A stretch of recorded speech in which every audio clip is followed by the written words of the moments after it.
Watch this. No way!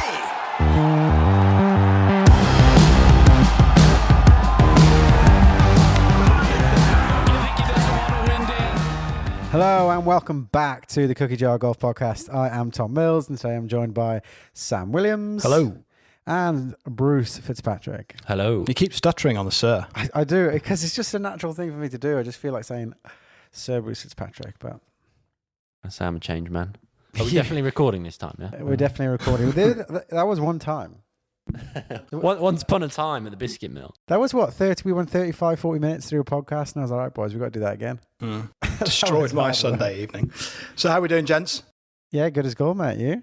Yeah, very good. Very, very good. A nice day yesterday. Very enjoyable. It was indeed, yeah. Yeah, we got some really big news to drop, but I think we're going to publish it on our Instagram account in maybe 2 weeks. So just keep your eyes peeled. Well, and put like a picture up saying big picture, announcement.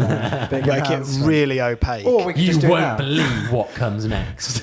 Or we could just do it now. What we're about to release should be illegal. No, I mean, yeah, we can say, can't we? We were very kindly looked after by the guys at TaylorMade, Graham Morton and Dan Morris. Kindly organised a fitting for us up in Warrington. Went through the whole bag, didn't we? Absolutely what you need after a 3-month hiatus and you're really just itching to get back on a golf course. There's nothing better than just going through the equipment and making the game a bit easier, is there? Yeah, well, there's nothing better than going through and thinning, fatting, shanking, towing, healing, and duffing your way through a fitting session. It was rusty, I think, for me. I think you boys were. I think you're being a bit harsh there. It's such a weird experience, isn't getting fit. By the way, massive shout out to Dan Morris, world class guy. Yeah. Great fun for the day. Brilliant. And yeah, I mean, we were trying to work out when we were leaving, being like, how do we ask him if he'll be our best friend? Like, how do we do that? You just wait to the 12th fairway, I think. That seems to be how most people do it. Yeah, and obviously we went in sequence, didn't we? So, you best foot forward and all that. Bruce steps up to the plate and sort of just completely commandeers the time. So me and Mills were done in about 15 minutes after Bruce had taken the thickest end of a day. But I really enjoyed watching Bruce get fit for clubs. Yeah, it was good watching. How nerve-wracking is it when you step up to the plate, particularly when you've got two friends there as well, watching you do it? It's like, oh my God, this is all happening very quickly. I'm totally out of control with this. I'm forgetting to ask all the right questions. We'll just throw a bit of context on there. So Bruce steps up and he starts stretching, then hitting wedges, and he starts on his irons. By the time we get around to Sam, who's the second person to be fit, Sam has 2 strikes with a 7-iron, says, and Danny's like, right, let's get you hitting driver then. Should we jump straight in on the driver? Yeah, so you got to warm up and limber up first. I'd done 2.5 hours in the car, and then I went straight into dog and got told I was carrying it 220 through the air. 225. Don't Don't put yourself down, Don't mate. shortchange In it. absolute heels, head height. Yeah, to be fair though, I went there, and actually I'll eat my hat because I went there thinking that my irons were going to be good, and like I felt like my bag in general set up fairly well. So we just went through it logically, and obviously the irons for me ended up being the most important part of the puzzle. And as I say, yeah, I'll eat my hat there because I just was shocked at how You didn't much think you were better going to those get are. much more, did yeah, they? but those like the shafts I was fitted into, the dynamic golds, and like 25 grams heavier I think per shaft, and really nice, fitted really nice with the head. And I was like, wow, that's made a huge difference. But you went there going in, you knew that driver was the club that you had a area to improve on. I just know it was never fit for me, but I didn't realise that the massive delta was there before. So yeah, I mean that was incredible. 225 revelation when you can get 75 yards when of you run can get was what dog you above said. head height. Bloody hell, it doesn't half increase distance. Just for our listeners' benefit, Sam does get the ball out there, like 260, 275, no issues. But he wasn't aware that it only carried sort of 220 and ran 50, basically because he had bullet balls that literally would take the top off a quail. It was like running like a scolded cat. And it was just brilliant though. You were actually in disbelief, questioning the TrackMan. You were like, these numbers though, they're calculated, aren't they? And Danny was like, no, they track the ball till it lands. It was when you got Danny to start thrusting the Sim Max irons into my hand, I was like, that's enough now, boys. But yeah, we could talk for ages about it, but it was great fun. And yeah, really appreciative to TaylorMade for laying that on. That was some experience. And yeah, it's only been 2 years since I got fit for my last set of irons. and I've forgotten how. It's just it's a bizarre feeling. It's like an out of body experience when you're getting fit for clubs for some reason. But I came away feeling like the game feels easier from 200. 5-iron and 4-iron as well. I mean, not Revelation. to keep labouring the point, but you were just like, you were loving that, weren't you? Yeah, like he just all of a sudden found a different gear with this stuff. Yeah. And it's just the process. It's going to a good fitter. It's going to someone who understands the swing, knows how to marry up the equipment correctly. Yeah. It's so not about the thing that's on the end of the shaft. I think, there's a lot of, the clubs are great, but a lot of the clubs out there are great. It's how you match it up with the correct fit and the right shaft. And, that things like those TrackMan have just changed the game, haven't they? And actually, to piggyback on that point, I think it was good in a way that although we're obviously all there to film and it was a cookie jar thing, but actually just having the other two there as mates to like give you a bit of feedback on your game, I thought was quite helpful. And take the piss when it was and required. take the piss when you were. Yeah, but you kind of hold each other to miscuing account. that Like, one, but- that's not probably the typical miss or whatever. But Yeah. it was sweet. The other big announcement as well, of course, from the week is Spieth. He's back. Yeah. Unbelievable. Yeah. The Reverend Spieth. Written in the stars as Has well, returned. wasn't it? Texas, that's the stomping ground, isn't He it? didn't look like losing it really from day one, did he? He just kind of. I don't know about grasp of that. it. I mean, when he hit that 8-iron layup on the 18th or the 72nd hole, I was like, "What is going on here, Jordan?" Like he's taking a huge that lead thing. as well, really, didn't he? It was. Well, you say that, but if he'd have made bogey there and Hoffman had made birdie, that's a playoff right there, isn't it? And ringing in my ears, of course, Michael Verity, interesting podcast in terms of betting odds, called it Thursday night and said if he goes on to win, he'll be pushing favourite teeing off, which, he was. what is he, world 35 now, something, world golf rank, I'm not sure what it's done to his numbers, but got to be a record for someone who's there in the OWGRs and pretty much starting as favourite. So, so nice to see him win. So many people rooting for him. Speaking Superb. about favourites and stuff, I know this is going off tack a bit, but I was just thinking about, as you were talking, that he's gone up from sort of 97 in the world, and I was thinking, he's probably going to drop out of the 100, and then you drop out of being in the majors and stuff. But of course, he's got a 4-year exemption on all the majors because Is he's that won all a it major. is? Well, he's got a lifetime exemption to the Masters. Well, he will do to the Masters, yeah. But and I thought the Open as well is Correct. quite a long one. Yeah. The proper majors that you get. None of these Toy Town majors. I thought the US Open as well. the Warner major. so Yeah. the reason that sprung to my mind is that Jimmy Walker, I was like cruising the odds when we were talking. Jimmy Walker's coming to the end of his 4-year exemption. No And he's way. like world 600 or something now. No Can you I thought you believe were going it? to say Jimmy Jimmy Walker's coming to the end Walker. of his Yeah. fourth round. That's nuts. Yeah. I was looking at it and I was like, I just could not believe. I mean, to be fair, I haven't seen him in a tournament for ages. Yeah. Perhaps, they're just not showing him because he's not performing. 600th in the world. He's He something used to like that. It's feature crazy. every week, didn't he? I mean, He used to that's- feature every week. that's so- That's I a mean, great I've bit of fact-checked knowledge, myself actually. now, No, 'cause that is a great bit of knowledge, though, Mills. I mean, like he won the PGA, didn't he, in 20? It would have been 2016, I'm guessing, because that was when. In fact, that was when Jason Day hit that 2-iron on the 72nd hole and made eagle, didn't he? To just ask the question, but Jimmy Yeah. Walker just about hung Small on. bit of VAT. 528 in the world. That is still nuts, That's still though, from a crazy. guy who's like, just such Yeah, a he was always there. wasn't regular feature on the PGA Tour. And so you're saying this is his last year, he? Yeah, it's essentially? coming to the end of his. You'll know because you know when all the majors were. Yeah. When was Jimmy Walker's PGA? 16. as I just Yeah, said then when and you were it says the last- checking your phone. But So he's going to need a stellar week then. Well, is he's what we're going to need to saying. do okay, yeah. Yeah. Or get back in the top 50 in the world. But nonetheless, back to Spieth, bucked a trend going in. It would be unbelievable if he did it this week. Well, sorry I'm if I'm- not sure I can see it. I Yeah. mean, he must be fatigued from the emotional roller coaster last week or two. But you can never predict. expectation's a bit of a fickle thing, isn't it? The one thing I would say in Spieth's defence, though, is that he seems like he always plays the week before a major. That's just part of his preparation, and it's always worked pretty well for him. I remember even when he played the John Deere, because he had a sponsor's arrangement with them, and he still honoured that commitment in 2015 prior to the week Open, before wasn't the it? Open, and he was obviously on for a Grand Slam year, and he just missed out by one That on the was St playoff. Andrews, So wasn't it? Yeah. I think like he's just great, like playing the week before. It's a decent preparation for him. It just keeps like the competitiveness Well, interesting there. stat. And- Every time he's won a major, he's finished top 5 the week before. Yeah, and also right? even when he was in the doldrums the last couple of years, he golfed his ball like really well around Augusta. I think he's such a great like tactician, just knows where to leave it. If he's actually hitting the middle of the face, And it's he'll a probably second be in shot a good golf spot. course. Yeah, And it's, kind of, It's not as penal on the massively penal off the driver. tee, which, Yeah. of all players, that's going to benefit. One thing on that though, and sorry if I'm going over well-trodden ground with the Michael let you know if you Verity, bets thing. Spieth, obviously he's a really hot favourite now.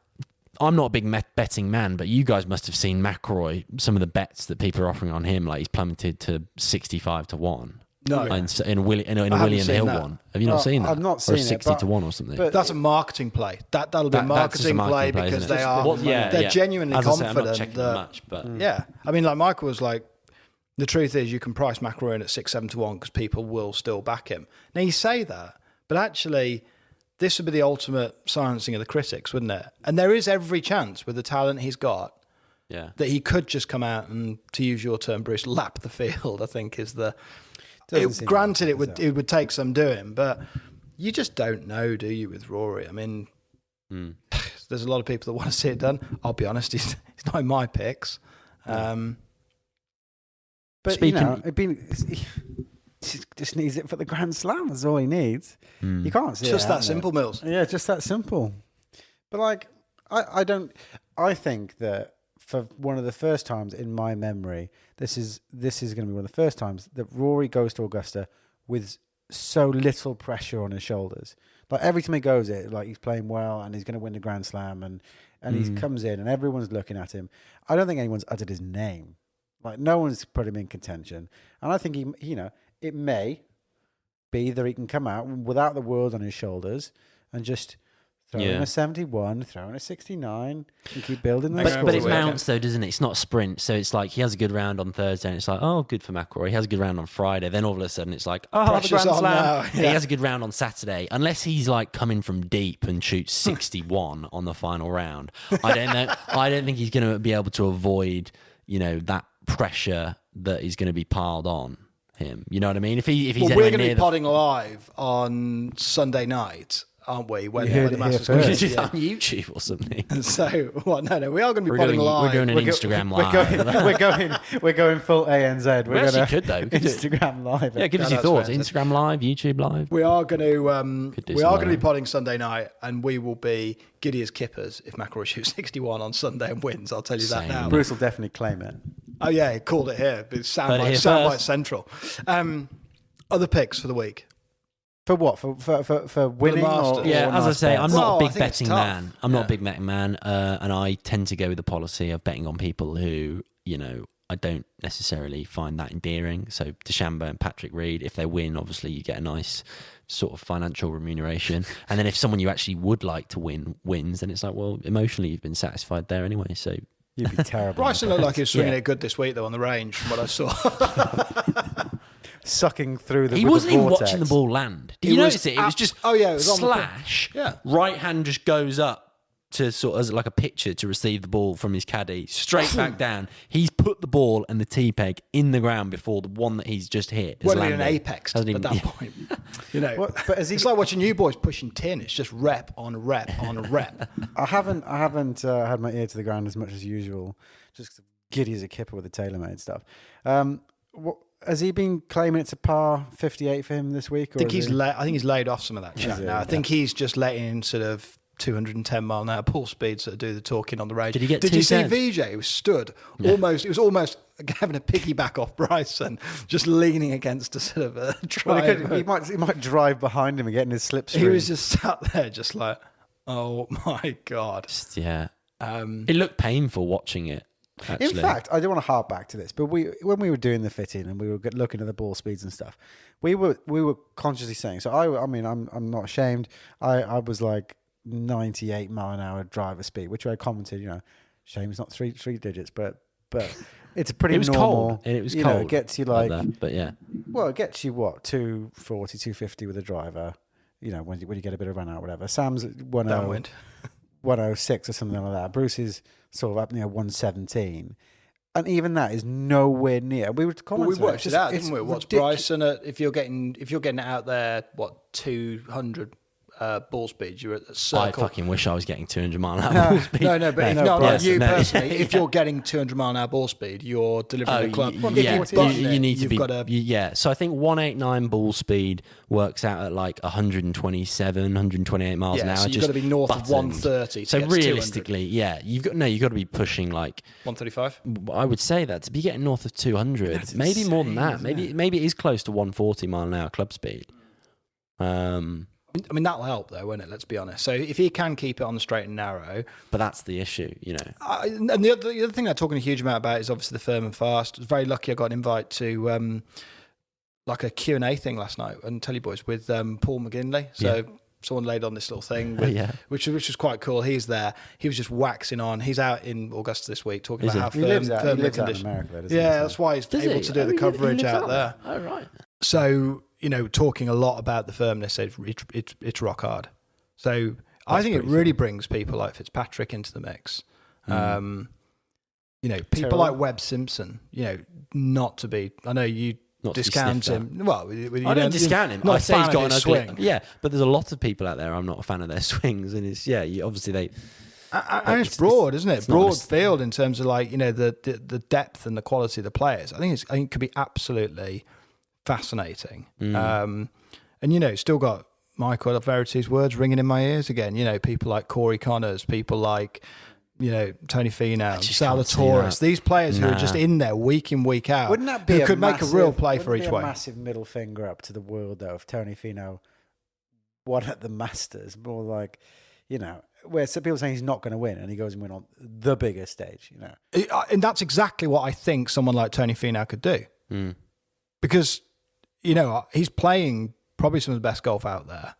And I just think it'd be the perfect way to silence the critics. It's interesting, isn't it? I mean, sorry if I'm really exposing us on our kind of past winners, Masters knowledge, but from memory, I think, the Masters does show that it's typically people with quite a bit of experience there who end up winning. Now, they might not be in the rich vein of form when they do win, but obviously DJ, the most recent candidate in November, Tiger before him, Patrick Reed again, Sergio, even Sergio. It's but don't forget, Finau 2019 was right in the mix because he was in Tiger's group, wasn't he? Yeah, he was one of the guys. I think he was with. But he didn't get it done though, did he? No, I think Tiger won it that year. But also, he was right in there. But Jordan, how far have you got to go back till you find someone who really isn't a household name? Fairly early, fairly young. But he was there the year before with Bubba. Dunked it in the water on 12, did he? So I think it's almost like you need a good run of form at Augusta, or you certainly need to have played it a few times or finish well there. I think if you're going to go and win it. Well, it's an interesting hypothesis, and it kind of leads or begs the question as to why. Well, why the favorite, the odds-on favorites, Justin Thomas. Is it? Yeah. More so than DJ. Yeah. He's another one you just don't. For some reason, I don't gravitate towards backing the guy. Who, DJ or JT? JT, even though one of the best players in the world. I just never. It's the brand value. I just not massively. I don't massively like dig Justin Thomas. I really like him. He's a great golfer, but I'm not sort of like. He's never someone where I think I'm all over him this week. I'm much more likely to throw my money away on someone like Robert McIntyre. Which tells you everything about my ability to pick winners. Bob Mack. I know. The Justin Thomas thing, though, it's like he can run hot or cold. When he's hot, he's a bit like McIlroy like that. When he's hot, he's really hot. But he's not there week in, week out. Like, you can't really look far past Dustin again, can you? No. Because he's just every week seems to be there, just knocking on the door. It doesn't seem like much can go wrong. I think he's got one of the best swings, if not the best swing in the game. Like, just such a good temperament. They're making a big deal of it on Sky, aren't they? They had Doherty with the hologram up earlier today, from what I saw. They love the hologram. Mum called me and said, "Can you check this swing analysis out, Bruce?" I was like, "No, I'm not doing this." But I did see, out the corner of my eye, that Doherty was analysing this 9 foot tall hologram of DJ. So they've absolutely splashed out on audio visuals galore. What was it? What was the term? What was the term you used when we did Room 101 last year in that podcast? What was that term you used? Not paraphernalia. It was Oh, we'll have to come back to it. It'll come to me and we'll fish through the archives. One more player. So when we ran the poll on sort of Instagram and asked a few people last week, number one pick in terms of volume answers, Sung Jae Im. Really? Now, why is it that we would say stuff like you got to be experienced around there and all that, and then lots of people gravitate towards Sanjay? I mean, he's in rich vein of form, but he's played there in November. Okay, conditions are obviously very, very different to what they're going to be this week. But again, he's been there in the final group or certainly close to the lead before. So maybe in that sense, he'd be a bit of a Jordan Spieth story, wouldn't he? It's like I'd want to see it just for the butler's cabin scenario. Yeah. See, I don't think he barely speaks a lick of English, does he? So yeah, that would be. I mean, what do you think with Nance? Just do you like that social awkwardness? Is what I think it would Jim be Nance is entertaining, awkward don't at the you? best of times. Yeah, extremely awkward. Great goal for Sung Jae Im. The guy works hard, doesn't he? When he plays week on week on week, he posts results consistently. Yeah, is he just in love with the game, or is it he literally plays every single week, doesn't he? Yeah, pretty much. Like he'll go from town to town. So I mean, it's impossible to say. We're just chucking. I mean, we're just completely speculating. But just checking pure conjecture. Brooks Koepka.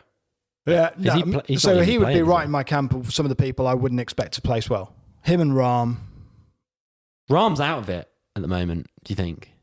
He's playing, isn't he? Yeah, but I mean, his form is.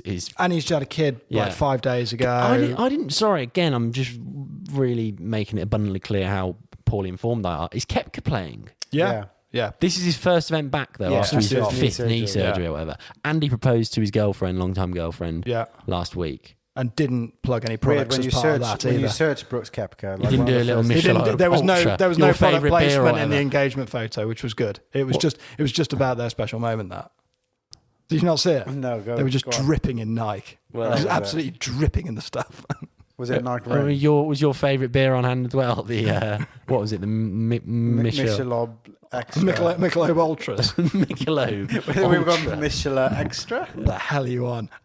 He's come back in from his Nike. knee surgery and he's gone out on record and said, I wouldn't tear it up if I didn't think I could win. So he's out for blood, but hard ask, isn't it? First one back and to try and get out there and win. Tough to do. Other news? A&A Inspiration. That was quite compelling watching. Lydia Ko just going on an absolute rampage. Yeah. 9 under through 11 holes. Insane. Takes some doing. Yeah. And you know what? Again, like a bit of a Jordan Spieth story, I think, there. In that am I right in thinking she got to world number one when she was 16 or something insane? The numbers are. And she changed coaches, didn't she? She was working with Ledbetter, who I think a lot of coaches, throw quite a bit of flack his way just for kind of messing up her swing. I haven't really looked into it all that much, but the fact that she's definitely like kind of making her way back. She's with Sean Foley now, actually. Yeah, I do know that. Yeah, she's or certainly she was working with Foley a lot last year, and I think she's just been steadily making her way back in the majors. Troon in the Women's British Open last year, she finished pretty highly. So yeah, I mean, what a hell of a final round that is. But you're a newfound fan of the winner, aren't you? Tana Tavakit. No, I'm a newfound fan of Say that again. Fan. Say that again. Okay. Tana Tavakit. Patty Tana Tavakit. Tana Tavakit. But no, I'm a newfound fan of Shen That's Shen worse Fan. than Jazz John O'Wattananond. That is a good one. That's I've never two of the managed to most pronounce bleak that. names you could get. I've never managed to pronounce that. But it was Shen good Shen that- Fen, you're a new fan. Yeah, Shen Shen Fen. I just thought. on Well, what she was base? going on about her diet regime and her sleep yeah. regime when she was out there, and she was just talking completely deadpan to this interviewer, and she's like literally just like laying I'm into absolutely it. dialed. But yeah, she's like, I'm just so dialed on my diet, and she's like going on about it completely deadpan. I was like, yeah, that's baller. Did she use the word pushing tin? She didn't talk about pushing tid. No, she did talk more about her sleep schedule and what she likes to eat. But it was really quite a funny interview. I was like, yeah, that's cool. I like that. For those of our followers who are unaware, Tom has been following a very religious pushing tin, aka gym routine, haven't you, over the last few months? Won't go, Yeah, it's been won't more go within diet half a than mile that. of a carb. Turned up to the fitting yesterday with some overnight oats and 2 skinless grilled chicken breasts Took in down a about 6 Tupperware. Big Macs. on the way home. I did smash On the way home, a few quick shanks later, and he emotionally was so vulnerable he had to go for a Big Mac. with a cheeseburger I had a chaser. few DMs though when we put some pictures up about your lats. And the stretching. Don't forget Lat the spread. Yeah, I don't, again, pushing tin. Well done, boys. So, that is pretty much it, I think, isn't it? I mean, we're in it to watch the Masters this week. We haven't got Scoobies who's going to do it, but We're on the road. I think it's going to be entertaining. We are on the road. Should we talk about that? Yeah, well, I think we can give a little flavour of what's to come. Coming weeks we've got some exciting work up in Scotland. Thanks for finishing my sentence. Well, no, it's work. It's definitely not play. That's why we're going. No, it's play for me and Sam, but it's work. Go on, your project, Bruce. You talk about it. You're project manager on Scotland Productions this year. I've just got to brush up on the sort of sound design and colour grading, and then I'm really away there. We've got another Scotland tour coming up. Obviously, Tom Morris's bicentenary, Old Tom's bicentenary, a hugely important year, and we're filming some pretty awesome courses that obviously owe a huge debt to Old Tom's influence, and also some places that we've actually not been before. So it'll be pretty enlightening for us as well to just look at them in the round, and obviously pay particular attention to Old Tom's contribution, but also just look at the courses in their history more broadly. There's a few things I can't wait for in the first leg. I can't wait to have breakfast with Mills the morning we do the Old. Yeah, I can't wait to see his little face. Yeah, that would be exciting. Won't it? I'm super pumped for that. Is there like a special place you've got to go for breakfast when you play the Old? Is that a thing? They would do bacon sandwiches normally. I'm not sure, obviously, under the current You can restrictions. probably take down some overpriced avocado on toast, I would have thought. Although you just have avocado on poached egg, presumably. Overnight oats. Served on some sort of a roof tile I by could a do some overnight oats, bearded something like waiter, charging about £11 for it. There's that, and I also can't wait Just to be see how many annihilated. balls we shell at Carnasty. Yeah, that would be exciting, won't it? I kind of think hyperbole's got in the way of truth slightly there. It can't be as tough as everyone says it is. But then that's famous last words. That's like when I said I could break par at Bay Hill. Yeah. I mean, that one's not been put to the test yet, but I feel like Carnoustie that will quickly be answered. If only you had a driver that could carry 260. Yeah. To get you around there. Imagine that. Well, let's hope. Let's hope that gets. I mean, maybe we can get it shipped direct to the first tee because 225. maybe the just bullet not balls are going going to do the business around there. No, Crail will be fine. Crail, I've got no issues Really? with length around there. Yeah, no problems. Well, it's a links track. Keep it low. Keep it below the wind. 225 should be fine for you. On that note, As always, guys, if you want to get in touch, you can get in touch with us on @CookieJarGolf on Instagram, Twitter, Facebook, and YouTube. Again, don't bother the clubhouse. Heat landing on YouTube soon, though. There is going to be some heat landing there soon because the chamber's going to go from very dry to very full. We've got a few things ready to go. So, and also keep your ears peeled. Lol. again, and also doubled down. keep your eyes on Instagram over the next coming weeks because we are going to start to drop our merchandise. Very limited run, isn't it? Small, limited run. I mean, We don't want to get too big for our boots yet, but yeah. obviously, a few of our followers have asked for it, and it's just My there's mum, nothing your better than mum. getting back into the season, is there? Than some clubs and some fresh merchandise, head cover here and there, a bit of a towel. It's just T-pegs. exactly. Whatever you want, we can do it as long as it lies within those parameters. Some interesting stuff on the horizon. We hope you've all enjoyed your first couple of weeks back to golf. And yeah, See you next time. see you next time. Adios. Watch this.